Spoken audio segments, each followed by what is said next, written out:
Good morning student.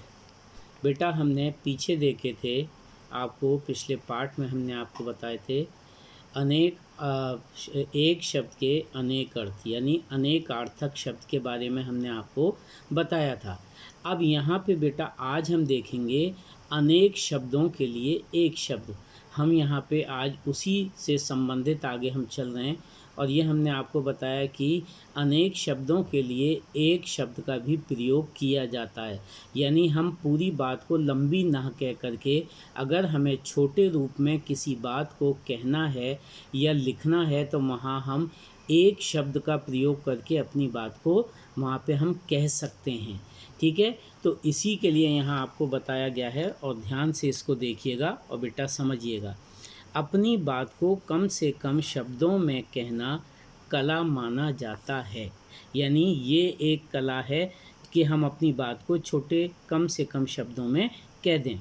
इसके लिए ऐसे शब्द होते हैं, यानी इसके लिए हम जो है ऐसे शब्दों का प्रयोग करते हैं जो अनेक शब्दों के स्थान पर आते हैं। यानी जो अनेक शब्दों के यानी एक साथ कई शब्द हैं उनके स्थान पे हम एक शब्द का प्रयोग कर लेते हैं। उन्हें अनेक के लिए एक शब्द, ये देखिए मैंने अंडरलाइन किया हुआ है बेटा, ध्यान दीजिएगा। उन्हें अनेक के लिए एक शब्द अथवा वाक्यांश बोधक शब्द कहते हैं। ऐसे शब्दों को हम अनेक के लिए एक शब्द या वाक्यांश बोधक शब्द कहते हैं। अब यहाँ पे बेटा मैंने आपको कुछ बताए हैं, इनको आपको ध्यान से देखना है। अनेक शब्द और एक शब्द। अनेक शब्द में देखिए जैसे यहाँ पे दिया है बड़ा भाई, इसके लिए अग्रज। छोटा भाई, इसके लिए अनुज। जिस पर जय ना पाई जा सके, इसके लिए हम कहते हैं अजय। ठीक है, अजय। फिर जिसे पढ़ा ना हो उसे कहते हैं अपठित। जिसे पढ़ा ना हो उसे कहते हैं अपठित। फिर थोड़ा ज्ञान रखने वाला, यानी थोड़ा ज्ञान रखने वाले को कहते हैं अल्पज्ञ। जिसे दंड का भय ना हो, यानी जिसको दंड का भय ना हो, सज़ा का भय ना हो, उसको कहते हैं उद्दंड। उसके लिए हम क्या एक शब्द इस्तेमाल करते हैं, उद्दंड। फिर कर्म करते रहने वाला, यानी जो कर्म करने वाला है उसको हम कहते हैं कर्मठ। क्या कहते हैं हम उसको, कर्मठ। जिसे छिपाया जाना चाहिए, यानी जो छिपाया जाना चाहिए उसके लिए एक शब्द आता है गोपनीय। और अक्सर कर बेटा ये गोपनीय शब्द आपने समाचार वगैरह में आपने इस शब्द को सुना है। फिर वो कह रहा है बुरा आचरण करने वाला, यानी बुरा आचरण करने वाला दुराचारी।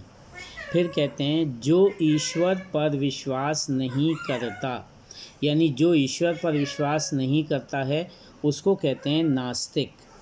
जहाँ कोई मनुष्य नहीं रहता, यानी जहाँ पर कोई भी मनुष्य नहीं रहता है उसको कहते हैं हम निर्जन। उस जगह को क्या कहेंगे हम, निर्जन।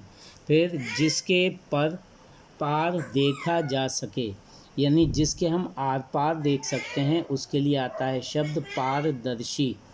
मधुर बोलने वाला, मधुर बोलने वाला के लिए आता है मृदुभाषी। शरण में आया हुआ, शरण में आया हुआ का क्या कहा जाता है, शरणागत। जिसका आदि ना हो उसके लिए हम कहते हैं अनादि, यानी जिसकी शुरुआत ही ना हो तो उसके लिए हम कहते हैं अनादि। जिसका अंत ना हो उसके लिए आता है अनंत, यानी जिसका कोई अंत ही नहीं है वो क्या कहलाता है, अनंत। जिसकी कभी मृत्यु ना हो ये कहलाता है अमर। ठीक है, जिसमें दया ना हो ये कहलाता है निर्दयी। तो इस प्रकार से बेटा आपने देखा कि ये जो है हमारा अनेक शब्दों के लिए एक शब्द का प्रयोग करके हम अपनी बात को जो है कम शब्दों में छोटे में करके हम उसमें रख सकते हैं।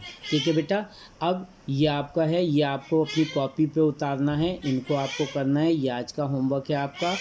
और साथ ही साथ बेटा आपके पास अगर बुक है तो उसमें से आप देखेंगे और 10 नए ऐसे आप अनेक शब्द लेंगे जिनका एक शब्द आपको बनाना है और उसको बनाकर आप अपने होमवर्क में उसको पूरा करेंगे। ठीक है बेटा।